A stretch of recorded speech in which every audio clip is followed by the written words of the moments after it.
सेठ जी ने समझौते की बात छेड़ी। बोले, आपस की लड़ाई अच्छी नहीं है, भानुकुँवरी अन्यायी के साथ लड़ना अच्छा है। सेठ जी ने कहा, पर हमारा पक्ष तो निर्बल है। भानुकुँवरी फिर पर्दे से निकल आई और विस्मित होकर बोली, क्या हमारा पक्ष निर्बल है? दुनिया जानती है कि गांव हमारा है, उसे हमसे कौन ले सकता है? नहीं, मैं सुलह कभी नहीं करूंगी। आप कागजों को जो देखें, मेरे बच्चों की खातिर यह कष्ट उठाएं। आपका परिश्रम निष्फल न जाएगा। सत्यनारायण की नीयत पहले खराब न थी। देखिए, जिस नीति से गांव लिया गया है, उस नीति से 30,000 रुपये का खर्च दिखाया गया है। अगर उसने अपने नाम उधार लिखा होता तो देखिए वार्षिक सूद चुकाया गया या नहीं। ऐसे नर पिशाच से मैं कभी सुलह नहीं करूंगी। सेठ जी ने समझ लिया कि इस समय समझाने बुझाने से काम नहीं चलेगा।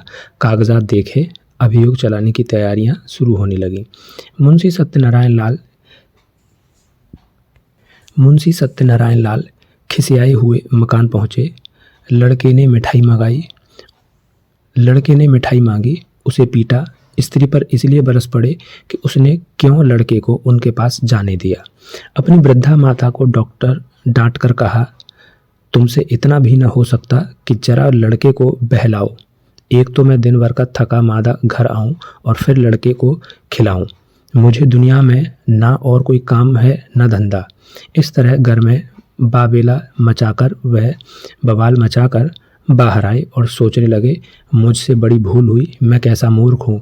इतने दिन तक सारे कागज पत्र अपने हाथ में थे, जो चाहता कर सकता था, पर हाथ रखे बैठा रहा। आज सिर पर आ पड़ी तो सूझी। मैं चाहता तो बही खाते सब नए बना सकता था, जिससे इस गांव का और रुपए का जिक्र ही न होता। पर मेरी मूर्खता के कारण घर में आई हुई लक्ष्मी रूठ जाती है। मुझे क्या मालूम था कि वह चुड़ैल मुझसे इस तरह पेश आवेगी और कागजों में हाथ तक न लगाने देगी। इसी उधेड़ बुन में मुंशी जी यकायक उछल पड़े। एक उपाय सूझ गया, क्यों ना कार्यकर्ताओं को मिला लूं। यद्यपि मेरी शक्ति के कारण वे सब मुझसे नाराज थे और इस समय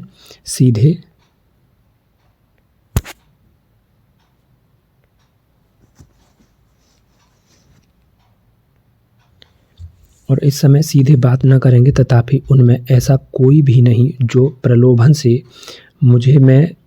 मेरी तरफ मुट्ठी में आ जाए। हाँ, इसमें रुपया पानी की तरह बहाना पड़ेगा, पर इतना रुपया आए कहाँ से? हाय दुर्भाग्य, 2-4 दिन ही पहले चेत गया होता तो कोई कठिनाई न पड़ती। क्या जानता था कि वह डायन इस तरह वज्र प्रहार करेगी। बस अब एक ही उपाय है, किसी तरह से कागजात गुम कर दूं। बड़ी जोखिम का काम है, पर इतना ही करना पड़ेगा। दुष्कामनाओं के सामने एक बार फिर से झुकने पर फिर संभल जाना कठिन हो जाता है। पाप के अथाह दलदल में जहाँ एक बार पड़े कि फिर प्रतिक्षण नीचे ही चले जाते हैं। मुंशी सत्यनारायण सा विचारशील मनुष्य इस समय इस फिक्र में था कि कैसे सेंध लगा पाऊं। मुंशी जी ने सोचा, क्या सेंध लगाना आसान है? इसके वास्ते कितनी चतुरता, कितना साहस, कितनी बुद्धि, कितनी वीरता चाहिए। कौन कहता है कि चोरी करना आसान काम है? मैं जो कहीं पकड़ा गया तो डूब मरने के सिवा और कोई मार्ग ही नहीं रहेगा। बहुत सोचने विचारने के बाद मुंशी जी को अपने ऊपर ऐसा दुस्साहस कर सकने का विश्वास न हो सका। हाँ, इससे सुगम एक दूसरी तदबीर नजर आई। क्यों न दफ्तर से आग लगा दूं। एक बोतल मिट्टी के तेल और एक दिया सलाई की ज़रूरत ही तो है। किसी बदमाश को मिला लूँगा, मगर यह क्या मालूम कि वह बही कमरे में रखी है या नहीं। चुड़ैल ने उसे ज़रूर अपने पास रख ही ली होगी। नहीं, आग लगाना गुनाह बेलज्जत होगा। बहुत देर तक मुंशी जी करवटें बदलते रहे, नए नए मंसूबे सोचते रहे और फिर अपने ही तर्कों से उन्हें काट देते। जैसे वर्षा काल में बादलों की नई नई सूरतें बनती हैं और फिर हवा के वेग से बिगड़ जाती हैं, वही दशा उस समय उनके मंसूबों की हो रही थी। कुछ सोच रहे थे, पर इस मानसिक अशांति में भी एक विचार पूर्ण रूप से स्थिर था।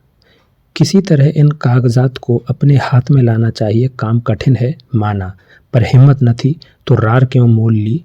क्या 30,000 रुपये की जायदाद दाल भात का कौर है? चाहे जिस तरह हो, चोर बने बिना काम नहीं चल सकता। आखिर जो लोग चोरियां करते हैं वे भी तो मनुष्य ही होते हैं। बस एक छलांग का काम है। अगर पार हो गए तो राज करेंगे, गिर पड़े तो जान से हाथ धोएंगे।